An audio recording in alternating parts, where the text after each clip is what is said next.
သွားရောက်လေပတ်ဖို့ဆံမီဝဲအစင်းစင့်ဖြစ်ရမယ်ကမ္ဘာအစမ်းကျယ်ဆုံးကျွန်းလိပ်ပြကျွန်းရဲ့လှည့်ဝက်ချက်မင်္ဂလာပါယူသနယ်ဒိမန်ပရိသတ်ကြီးကျွန်တော်တို့ကပတ်စံဘလောက်ပဲချမ်းသာနေပါစေအခုပြောပြမယ့်ကျွန်းပေါ်ကိုသွားရောက်လေပတ်ခြင်းခြေချခွင့်ရခြင်းနဲ့ဆိုရင်တော့ကမ္ဘာအစမ်းကျယ်ဆုံးဆံမီဝဲတစ်ခုကိုမဖြစ်မနေအောင်မြင်မှရပါတယ်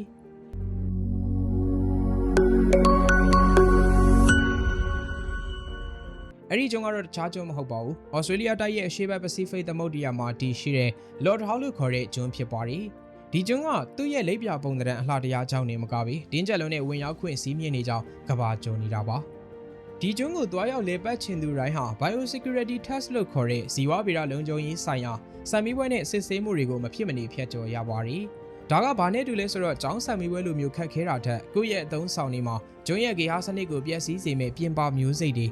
ပြီးတော့ပိုးမွားတွေပါမလာဖို့အတွက်အသေးစိတ်စစ်ဆေးတာဖြစ်ပါတယ်။ဥပမာကျွန်တော်တို့ရဲ့ဖက်နှက်အောက်ခြေမှာကပ်ပါလာတဲ့မြေကြီးလေးတစ်စကဂျုံမော်ကရှားပါအဖင်တွေကိုကူးဆက်ယောဂကူးသွားစေနိုင်တာကြောင့်ခရီးသွားတိုင်းဟာအလွန်ကိုတင်းကျပ်တဲ့တန်ရှင်းစံနှုန်းတွေကိုလိုက်နာကြရပါတယ်။နောက်ထပ်ထူးခြားတဲ့အချက်တစ်ချက်ကဒီဂျုံမော်ကိုသွားရောက်လေပတ်ချင်တဲ့သူတွေဟာတစ်ကြိမ်ကိုခရီးသွားအယောက်400ထပ်ပို့ပြီးလက်မခံတာပါပဲ။သင်ကဘလောက်ပဲကြိုတင်ပို့ကိနေ5နှစ်လောက်ကြိုပြီးလှုပ်ထားပါစီဂျုံမော်မှာလူဦးရေပြည့်နေရင်ဝင်ခွင့်ရမှာလုံးဝမဟုတ်ပါဘူး။ဒါဟာလူအုပ်ကြီးကြောင့်မလို့ကျွန်းရဲ့သဘာဝအလှတရားတွေမပြည့်စည်စေဖို့အတွက်အစိုးရကစနစ်တကျကာကွယ်ပေးထားတာဖြစ်ပါတယ်။ကျွန်းပေါ်မှာကားအသုံးပြုမှုကိုလည်းအလွန်မင်းကန့်သတ်ထားပြီးလူတိုင်းဒီဘက်ကစပိန်နဲ့ပဲသွားလာကြရပါတယ်။ဒီနေရာဟာကမ္ဘာပေါ်မှာကာဗွန်ဒိုင်အောက်ဆိုက်ထွက်ရှိမှုအနည်းဆုံးနေရာတစ်ခုလည်းဖြစ်ပါတယ်။ဒါဆိုရင်ဒီကျွန်းကိုသွားဖို့အတွက်ဘာတွေကများထူးခြားနေလို့လူတွေကလာကျင်ကြတာလဲ။လိပ်ပြကျွန်းလို့ခေါ်ရတဲ့အကြောင်းရင်းကဒီလိုပါ။အဲ့ဒီကျွန်းပေါ်မှာကမ္ဘာပေါ်မှာရှိတဲ့အရှားပါဆုံးဆိုတဲ့လိပ်ပြမျိုးစိတ်တွေလုံးဝမရှိတော့တော့ပါဘူးလို့ထင်တဲ့မျိုးတုံးပြီးသားလိပ်ပြာတွေအဲ့ဒီနေရာမှာပဲရှာဖွေတွေ့ရှိနိုင်ပါတယ်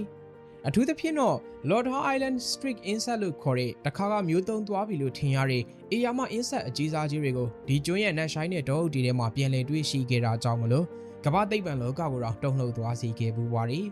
ဒါကြောင့်မလို့ဒီကျွန်းဟာ UNESCO ရဲ့ကမ္ဘာအမွေအနှစ်စာရင်းဝင်ကျွန်းတစ်ကျွန်းဖြစ်ရုံနဲ့မကပဲကမ္ဘာပေါ်မှာရှိတဲ့အရှားပါဆုံးဇီဝမျိုးစိတ်မျိုးစုံပေါ်ကျွယ်ဝတဲ့နေရာတစ်ခုအဖြစ်လဲနာမည်ကြီးတာဖြစ်ပါတယ်ဒီကိုလာလေကြတဲ့ခရီးသွားတွေဟာသူတို့ဘဝမှာတစ်ခါမှမမြင်ဘူးမကြားဘူးတဲ့အကောင်ပလောင်တွေကိုမြင်ကြရပါတယ်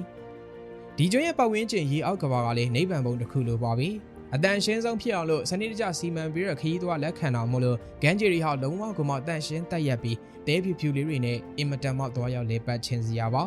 ကမ္ဘာတောင်ဘက်အကျဆုံးတန်းနာကြောက်တန်းတွေရှိနေပြီးရေကကြည်လွန်းတာကြောင့်ရေရောက်ထဲက9ရောင်စုံကိုလည်းဂုံးပေါ်ကနေအထင်ရှားမြင်တွေ့နိုင်ပါတယ်